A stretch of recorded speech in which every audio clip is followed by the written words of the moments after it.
चलिए सबसे पहले मैं आपको यहाँ पे कंटेंट के बारे में बता दूं कि यहाँ पे मैं आपको क्या क्या पढ़ाऊंगा। सबसे पहले हम लोग इंट्रोडक्शन देखेंगे, ठीक है। उसके बाद energy interactions, heat and work के बारे में पढ़ेंगे। फिर first law of thermodynamics, second law of thermodynamics, ठीक है। इंट्रोपी, यहाँ पर देखिए इंट्रोपी सबसे इंटरेस्टिंग टॉपिक यहाँ पे आपको इंट्रोपी है। बहुत सारे स्टूडेंट्स को इंट्रोपी में प्रॉब्लम होता है, इंट्रोपी का न्यूमेरिकल सॉल्व नहीं होता है, तो आपको डरने की ज़रूरत नहीं है।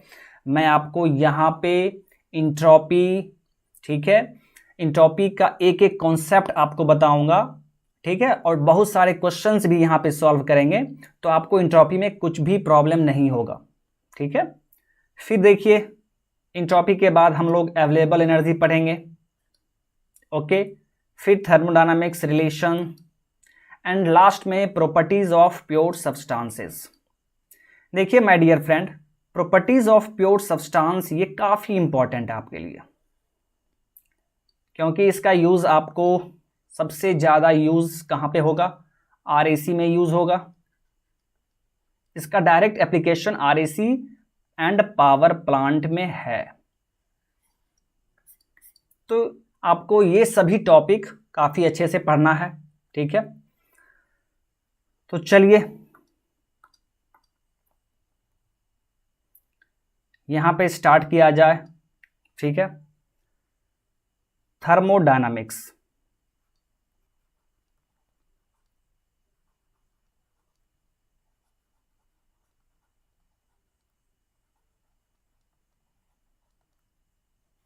देखिए थर्मोडायनामिक्स, व्हाट इज थर्मोडायनामिक्स। देखिए ये थर्मोडायनामिक्स का जो वर्ड है ये दो ग्रीक वर्ड से मिलके बना हुआ है।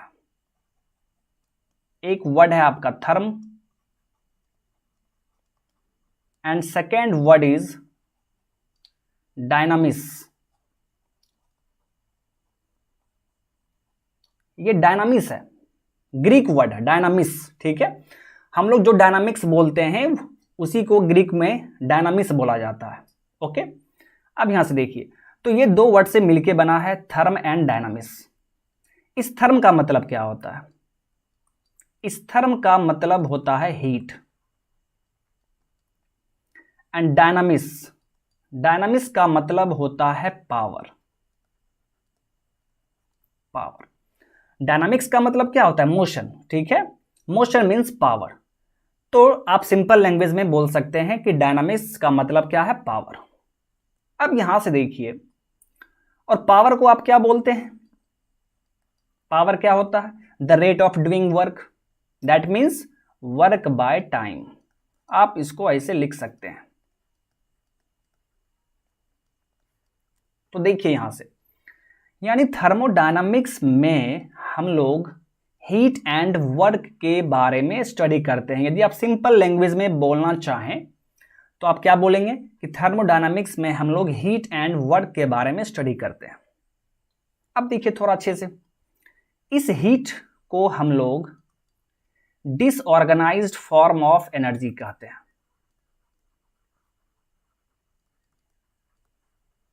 डिसऑर्गेनाइज्ड फॉर्म ऑफ एनर्जी, इसे डिसऑर्गेनाइज्ड क्यों बोला जाता है मैं अभी आपको समझाऊंगा, ठीक है। एंड वर्क को ऑर्गेनाइज्ड फॉर्म ऑफ एनर्जी कहा जाता है।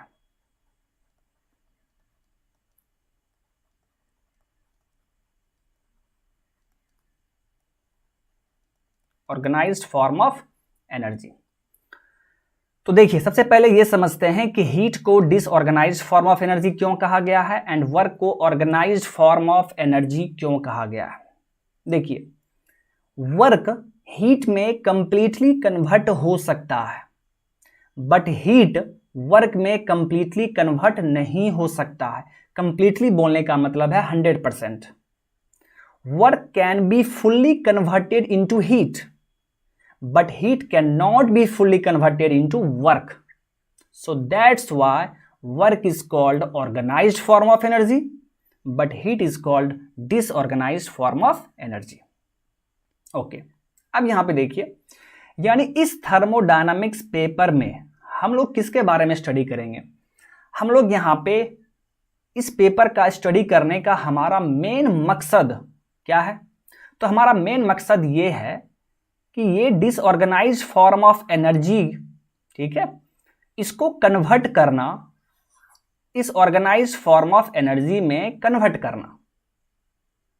The main aim to study the thermodynamics is to convert the disorganized form of energy into organized form of energy in efficient manner, efficient manner, ठीक है।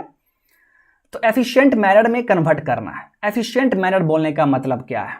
For example, जैसे मान लीजिए कोई भी हीट इंजन है,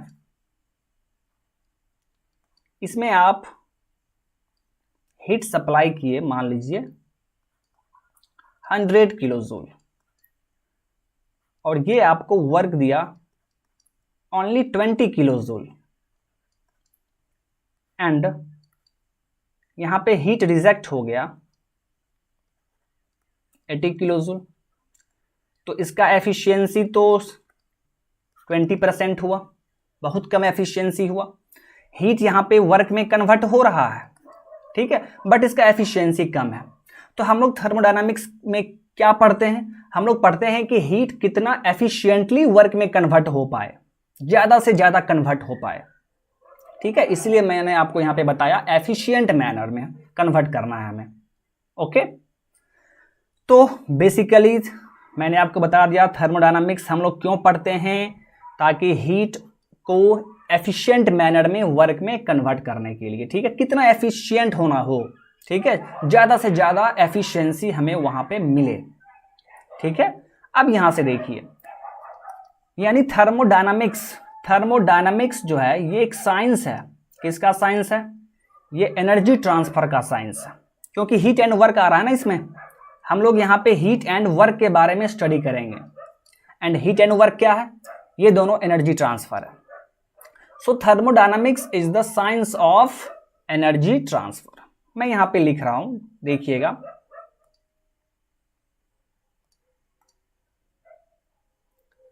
थर्मोडायनामिक्स शॉर्ट में लिख रहा हूं मैं, इज द साइंस ऑफ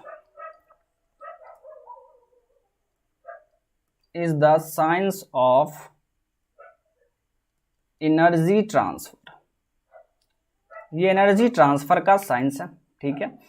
आप ऐसे भी बोल सकते हैं कि इसमें हम लोग एनर्जी इंटरेक्शन के बारे में पढ़ते हैं। एनर्जी इंटरेक्शन बोलने का मतलब क्या है? Heat and work, okay, heat and work के बारे में स्टडी करते हैं।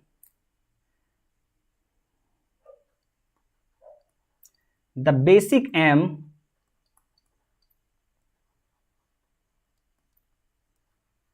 Of thermodynamics study is to convert the disorganized form of energy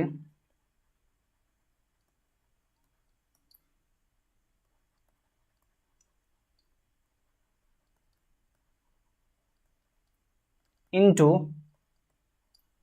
organized form of energy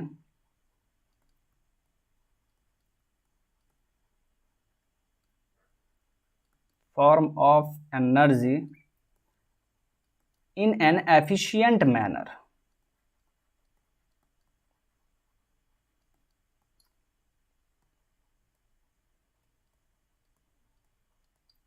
in an efficient manner, ठीक है। तो चलिए अब इसके आगे देखते हैं।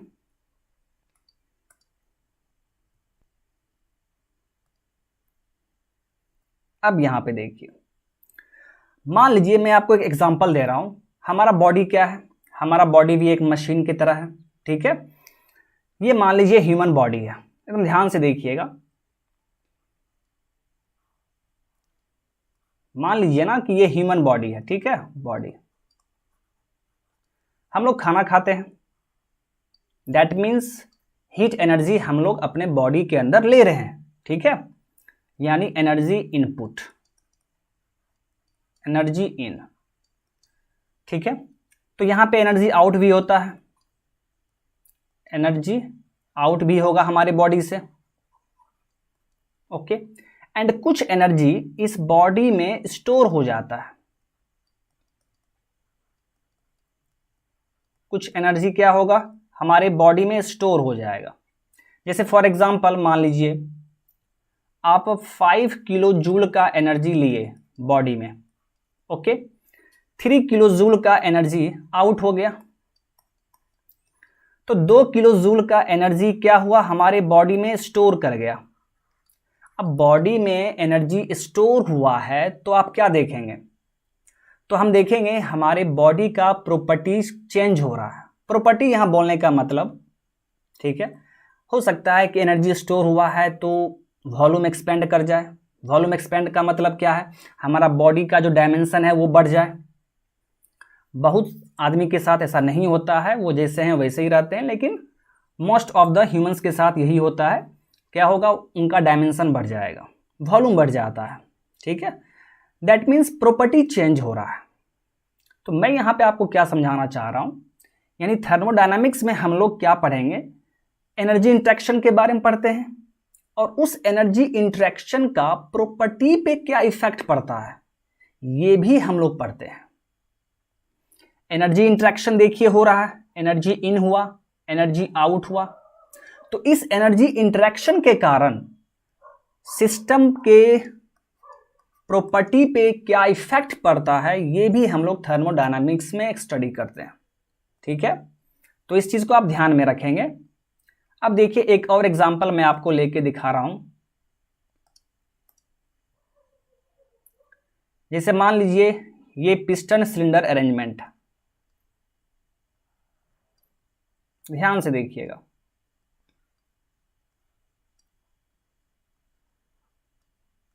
This is the piston cylinder arrangement. अब इसके अंदर देखिए कुछ सब्सटेंस है, ये कुछ सब्सटेंस है। अब यदि इसमें आप हीट सप्लाई कर रहे हैं, यदि आप हीट सप्लाई कीजिएगा, ठीक है, तो ये पिस्टन क्या होगा, ये पिस्टन मूव करेगा, एक्सपेंड करेगा, पिस्टन एक्सपेंड करेगा क्योंकि आप हीट सप्लाई कर रहे हैं। तो पिस्टन एक्सपेंड कर रहा है, दैट मीन्स मान लीजिए कुछ टाइम के बाद पिस्टन आपका यहां पे आ गया, पिस्टन यहां पे आ गया, तो इतना देखिए डिस्प्लेस हुआ है आपका पिस्टन। तो आप बोल सकते हैं कि सर यहां पे इसका मतलब वर्क भी हुआ है, इसका मतलब यहां पे हमें वर्क मिलेगा, ठीक है, हीट हमने सप्लाई किया और हमें वर्क मिला, ठीक है। तो यहां पे देखिए heat and work energy interaction हो रहा है। अब यहां पे प्रॉपर्टी भी चेंज करेगा, कैसे वो देखिए, हम लोगों ने यहां पे हीट सप्लाई किया, ठीक है, तो क्या होगा, इसका टेम्परेचर चेंज होगा, टेम्परेचर इंक्रीज कर जाएगा, ओके। फिर देखिए वॉल्यूम भी इंक्रीज कर रहा है, ठीक है, टेम्परेचर भी इंक्रीज किया सब्सटेंस का, और फिर वहां पे वॉल्यूम भी इंक्रीज किया, इसका मतलब प्रॉपर्टी चेंज हो रहा है। तो हम लोग थर्मोडायनामिक्स में यही चीज स्टडी करते हैं, ठीक है, एनर्जी इंटरेक्शन एंड उसका इफेक्ट क्या होगा प्रॉपर्टी पे, ये हम लोग स्टडी करेंगे, ओके। आई होप कि ये चीज आपको अच्छे से समझ में आ गया।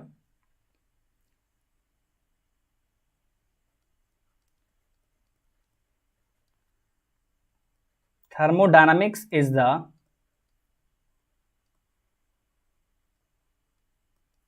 science of energy interactions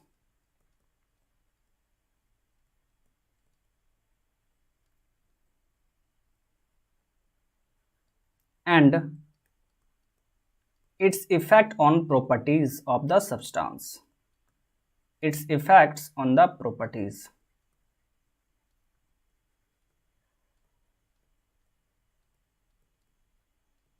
तो ये चीज आप ध्यान में रखेंगे।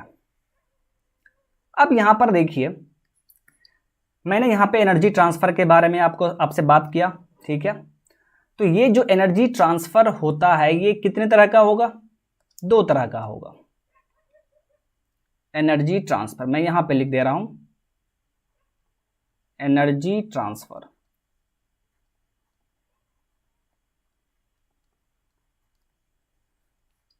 एनर्जी ट्रांसफर आपका दो टाइप का होता है। एक आपका होगा हीट ट्रांसफर,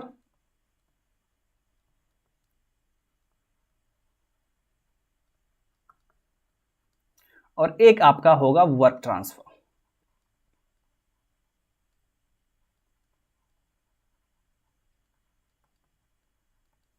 दो तरह का एनर्जी ट्रांसफर होगा। अब यहां पर देखिए हीट ट्रांसफर, ठीक है, हम लोग कब बोलेंगे कि दो बॉडी के बीच में हीट ट्रांसफर हुआ है? तो बस देखिए एक तरीका है, यदि किसी भी दो बॉडी के बीच में टेम्परेचर डिफरेंस हो, ठीक है, और टेम्परेचर डिफरेंस के कारण वहां पे एनर्जी ट्रांसफर हो रहा हो, तो उस एनर्जी ट्रांसफर को हम लोग हीट ट्रांसफर कहेंगे। ध्यान से सुनिएगा, यदि दो बॉडी के बीच में टेम्परेचर डिफरेंस हो, ठीक है, और वहां पे दोनों बॉडी के बीच में एनर्जी का ट्रांसफर हो रहा हो, तो उस एनर्जी ट्रांसफर को हम लोग हीट ट्रांसफर कहेंगे। टेम्परेचर डिफरेंस होना चाहिए। तो वर्क ट्रांसफर किसे कहेंगे? तो ये टेम्परेचर डिफरेंस का जो रीजन है, कारण है, उस टेम्परेचर डिफरेंस रीजन को छोड़ दीजिए आप, उसको छोड़ के बाकी किसी भी कारण से यदि एनर्जी का ट्रांसफर हो रहा होगा, तो उस एनर्जी ट्रांसफर को हम लोग वर्क ट्रांसफर कहेंगे। बस इतना आपको ध्यान में रख के चलना है। ओके, चलिए, तो ये था आपका थर्मोडायनामिक्स। ओके, अब यहां पे एक चीज थोड़ा सा और देख लेते हैं। ये थर्मोडायनामिक वर्ड जो है, ये सबसे पहले यूज किन्होंने किया था? ठीक है, थर्मोडायनामिक्स, दैट मीन्स हम लोग थोड़ा सा हिस्ट्री देख लेते हैं इसका। थर्मोडायनामिक्स,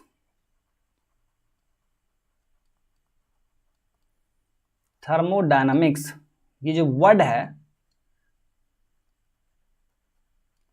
दिस वर्ड इज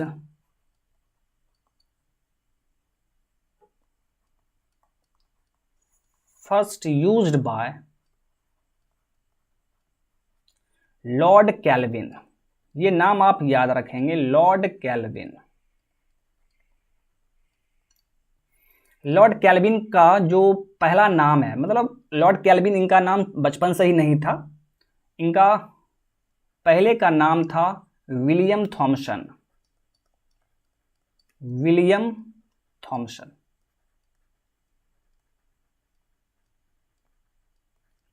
ठीक है, पहले इनका नाम था विलियम थॉमसन, बाद में इनका नाम लॉर्ड कैल्विन हुआ। ठीक है, तो इन्होंने ही थर्मोडायनामिक्स का वर्ड सबसे पहले यूज किया था।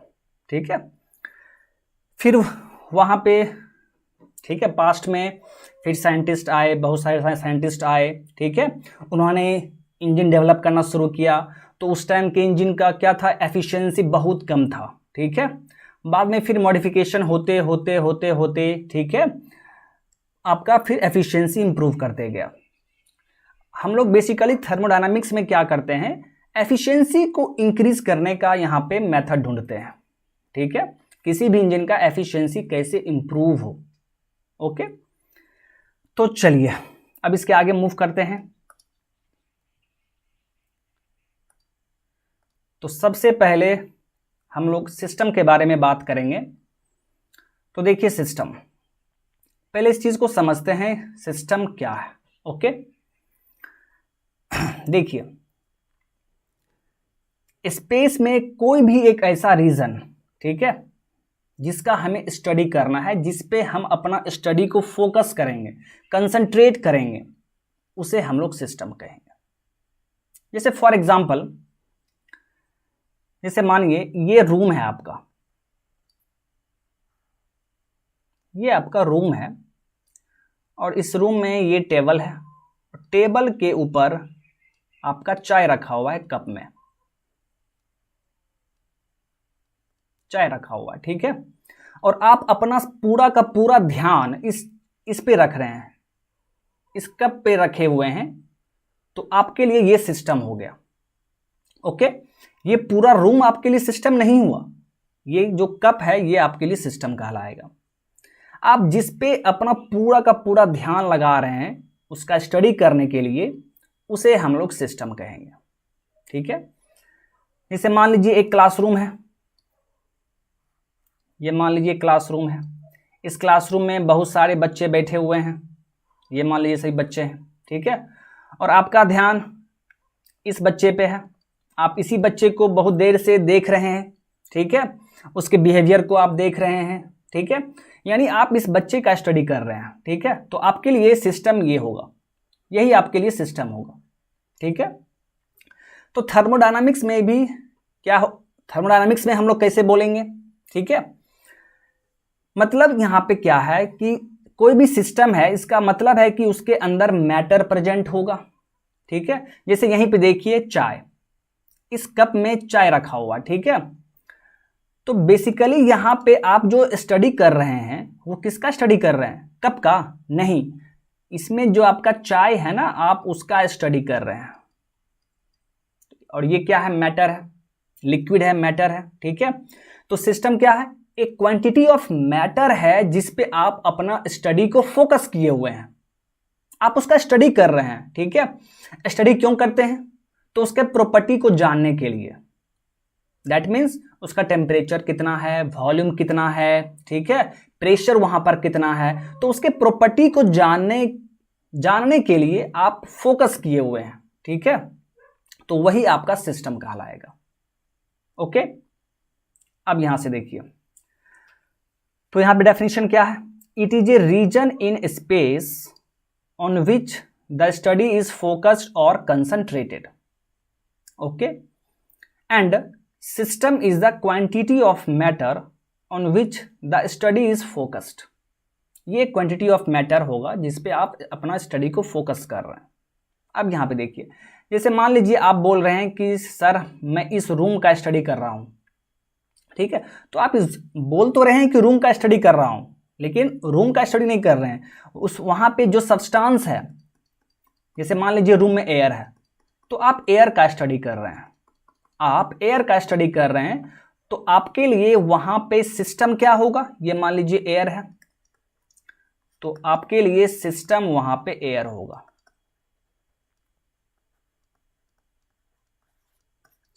ठीक है, तो ये चीज आपको ध्यान में रखना है। ओके, चलिए अब यहां से देखिए, सिस्टम हो गया। ओके,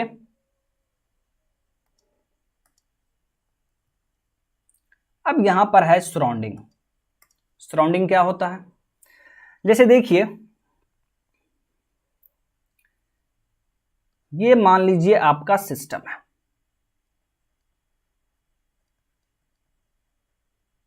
ये सिस्टम है। दैट मीन्स आप यहां पे जो भी सब्सटेंस है उसका आप स्टडी कर रहे हैं, आप उस पर फोकस किए हुए हैं, अपना सारा ध्यान इस पे लगाए हुए हैं। ठीक है, और इसके प्रॉपर्टीज को का स्टडी कर रहे हैं। ठीक है, तो ये सिस्टम हो गया। इस सिस्टम से बाहर, इस सिस्टम से बाहर का कोई भी चीज, ठीक है, तो ये सभी बाहर का चीज हुआ जी, ये सभी क्या हुआ? बाहर का चीज हुआ। तो इस बाहरी चीज को हम लोग सराउंडिंग कहेंगे, इस बाहरी चीज को आप सराउंडिंग कहिएगा। ओके, चलिए, तो डेफिनेशन क्या है? Anything external to the system is known as surrounding. Okay, अब यहां पे मैं आपको वही एग्जांपल ले रहा हूं जो मैंने प्रीवियस एग्जांपल लिया था। रूम में टेबल के ऊपर चाय रखा हुआ है। ठीक है,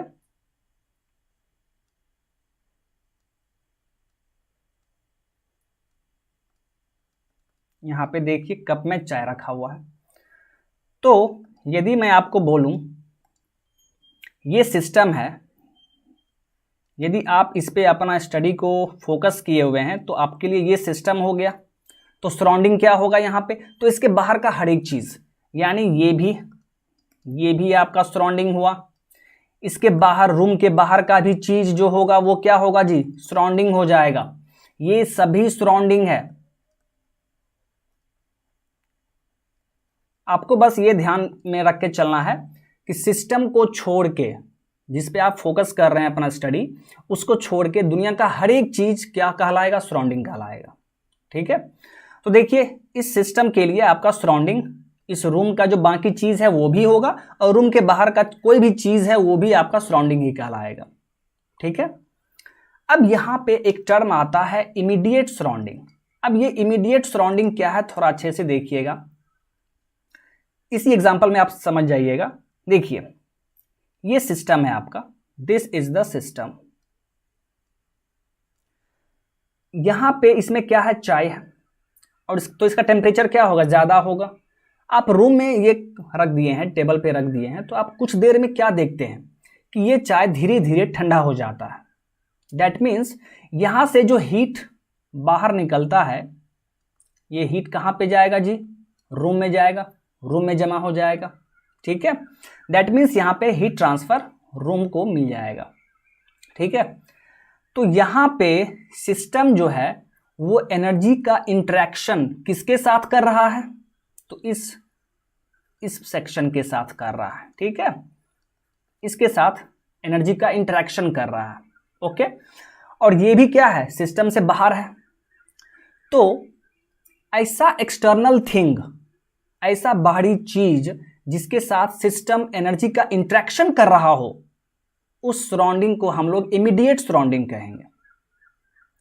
ये भी सराउंडिंग है, ये भी सराउंडिंग है माय डियर, और ये बाहर भी सराउंडिंग है, लेकिन ये बाहर वाला इमीडिएट सराउंडिंग नहीं कहलाएगा, क्योंकि इस बाहर वाले के साथ सिस्टम हीट का इंटरेक्शन नहीं कर रहा है, एनर्जी का इंटरेक्शन नहीं कर रहा है। किसके साथ कर रहा है? तो यहां पे सिस्टम से बाहर, यानी ये वाला जो पोर्शन है, इसके साथ एनर्जी का इंटरेक्शन कर रहा है। तो ये इस सराउंडिंग को हम लोग क्या कहेंगे? इमीडिएट सराउंडिंग कहेंगे।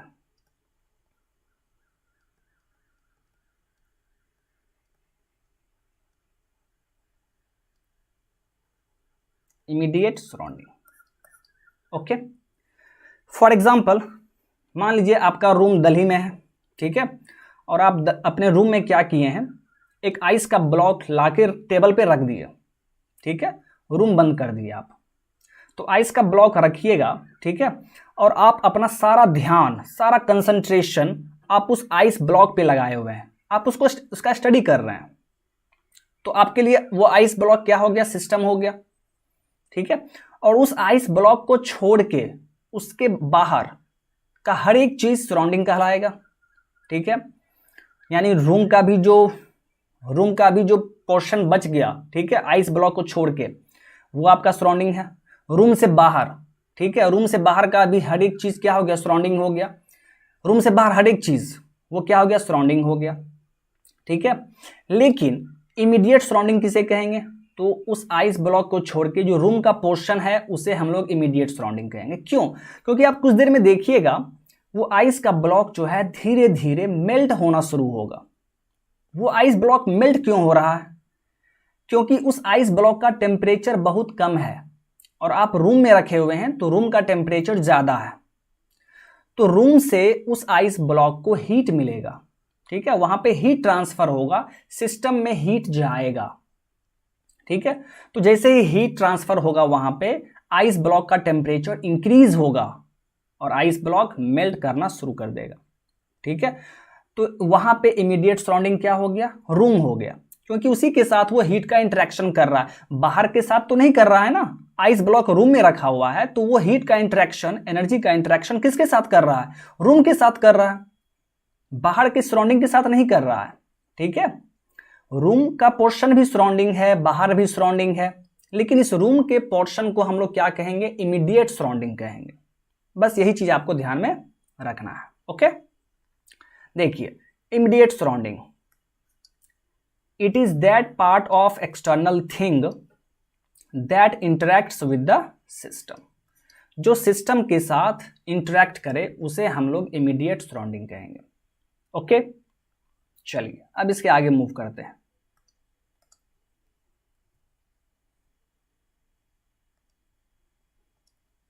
अब यहां पे क्या है? बाउंड्री। देखिए यहां पे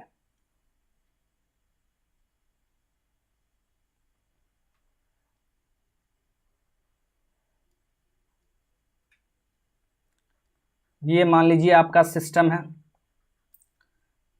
तो ये क्या हो गया, surrounding.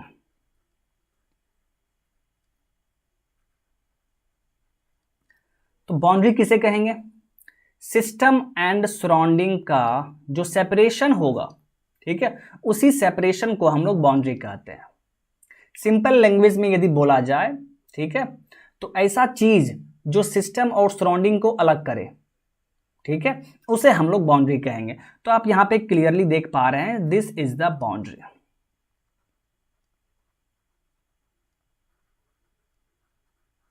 This is the boundary, ठीक है। अब देखिए यहां पे, तो ये बाउंड्री जो है, इस बाउंड्री का थिकनेस 0 होता है, ठीक है।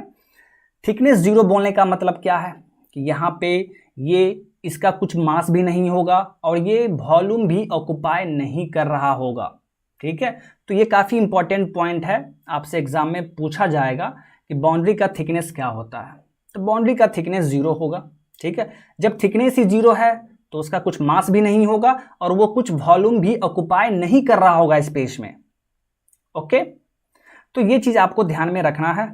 इसका डेफिनेशन देख लीजिए, the separation between system and surrounding is known as boundary. It is the contact surface shared by both the system and the surroundings, ठीक है। ये कॉन्टैक्ट सरफेस है जो सिस्टम और सराउंडिंग दोनों के द्वारा शेयर होता है, okay. Mathematically the boundary has 0 thickness and thus it can neither contain any mass nor occupy any volume in space, okay. चलिए अब यहां पर इसके आगे देखते हैं।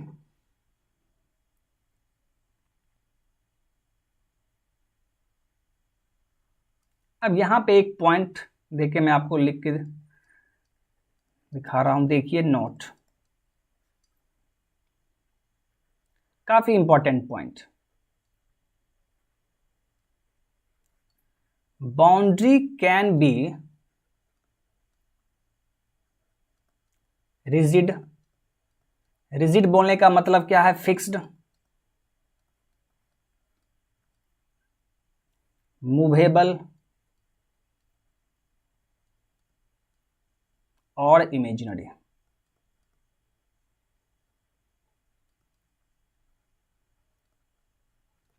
देखिए काफी इंपॉर्टेंट पॉइंट है, बाउंड्री फिक्स भी हो सकता है, मूवेबल भी हो सकता है या इमेजिनरी भी हो सकता है, ठीक है। देखिए एग्जांपल के तौर पे मैं आपको दिखाता हूं। सबसे पहले देखिए, मान लीजिए कोई रिजिड कंटेनर है,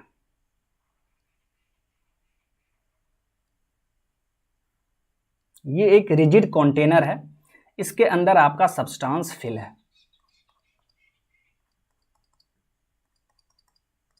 this is the rigid container,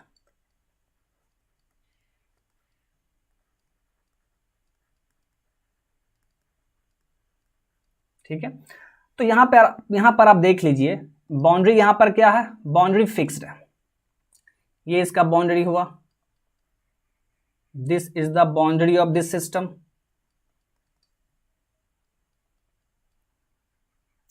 तो ये बाउंड्री चेंज नहीं हो सकता है, ठीक है।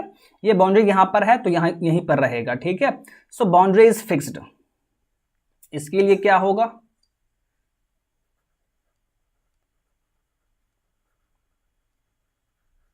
Boundary is fixed. अब देखते हैं बाउंड्री मूव कब करेगा।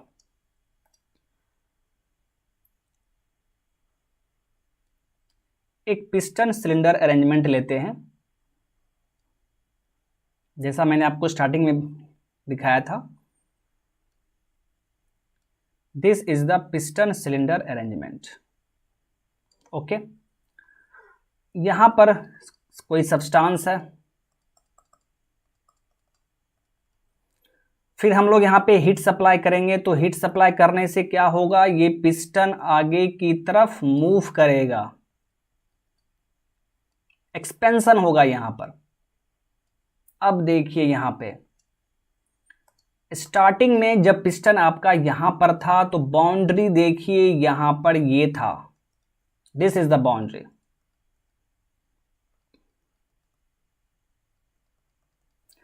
ये बाउंड्री है आपका, ठीक है। लेकिन बाद में देखिए आपका पिस्टन यहां पर आ गया तो बाउंड्री फिर यहां पर हो गया, यहां मिल गया हमें बाउंड्री, ये वाला बाउंड्री, ये वाला बाउंड्री देखिए अब यहां पे आ गया। Okay, that means boundary move किया है। ओके, तो ये आपका हो गया movable boundary, movable boundary. Okay, तो बाउंड्री फिक्स भी हो सकता है, मूव भी कर सकता है। अब देखते हैं इमेजिनरी।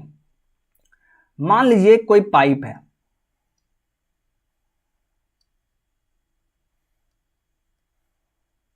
ये पाइप है और इस पाइप में कोई फ्लूइड फ्लो कर रहा है। ध्यान से देखिएगा, इस पाइप में कोई फ्लूइड फ्लो कर रहा है। ओके, मान लीजिए वाटर ही फ्लो कर रहा है।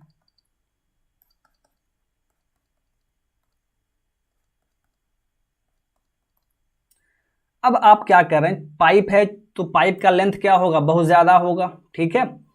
तो मान लीजिए आप यहां पे किसी दो पॉइंट के बीच में स्टडी करना चाह रहे हैं, किसी भी दो पॉइंट के बीच में। मान लीजिए आपको बोला गया कि बाबू इस दोनों पॉइंट के बीच में स्टडी करो, एंड दिस इज वन। अब ये लाइन मैं यहां पे खींच रहा हूं, दैट मीन्स ये कोई सरफेस नहीं है, ये बस मैं आपको बता रहा हूं। मान लीजिए मैंने आपको मार्क करके दिखा दिया, यहां पे मार्क कर दिया मैंने, ठीक है, कि बाबू ये पॉइंट यहां से, ये बस मार्क किया है मैंने, ठीक है, वन और यहां पे ये वाला, ठीक है। इस दोनों पॉइंट के बीच में जो भी सब्सटेंस है, ये वाटर है, तो इसका तुम स्टडी करो। यदि आपको ऐसा बोला जाए तो आप क्या करेंगे यहां पे, तो यहां पे आपको बाउंड्री को इमेजिनरी एज्यूम करना पड़ेगा, ठीक है, बाउंड्री को इमेजिनरी एज्यूम करना पड़ेगा। तो यहां पे देखिए आपने ये बाउंड्री एज्यूम कर लिया मन ही मन, ठीक है, मन ही मन आप यहां पे बाउंड्री एज्यूम कर रहे हैं। ये वाला बाउंड्री तो रहेगा ही, ये वाला भी रहेगा, बट ये बाउंड्री जो है ये वाला, ये आपको एज्यूम करना पड़ेगा, मन में ही सोचना पड़ेगा कि हाँ यहां बाउंड्री मान लेते हैं, ठीक है। तो ये बाउंड्री क्या हो गया, this is the imaginary boundary, ये वाला भी होगा।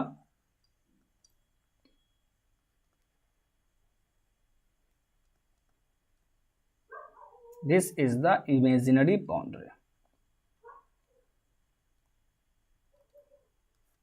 Okay, so boundary can be fixed, movable और इमेजिनरी, ठीक है। तो ये चीज आपको ध्यान में रखना पड़ेगा। और यहाँ पे इंपॉर्टेंट पॉइंट क्या है, बाउंड्री का थिकनेस 0 होता है, दैट मीन्स उसके पास ना ही मास होगा और ना ही वॉल्यूम ऑक्युपाई करेगा स्पेस में, ठीक है। And this is the separation between system and surrounding. ये 2-3 पॉइंट आपको यहाँ पे ध्यान में रखना पड़ेगा। ओके, चलिए अब हम लोग इसके आगे मूव करते हैं, आप लोग ध्यान देंगे। तो चलिए अब हम लोग यहाँ पे स्टार्ट करने जा रहे हैं टाइप्स ऑफ सिस्टम।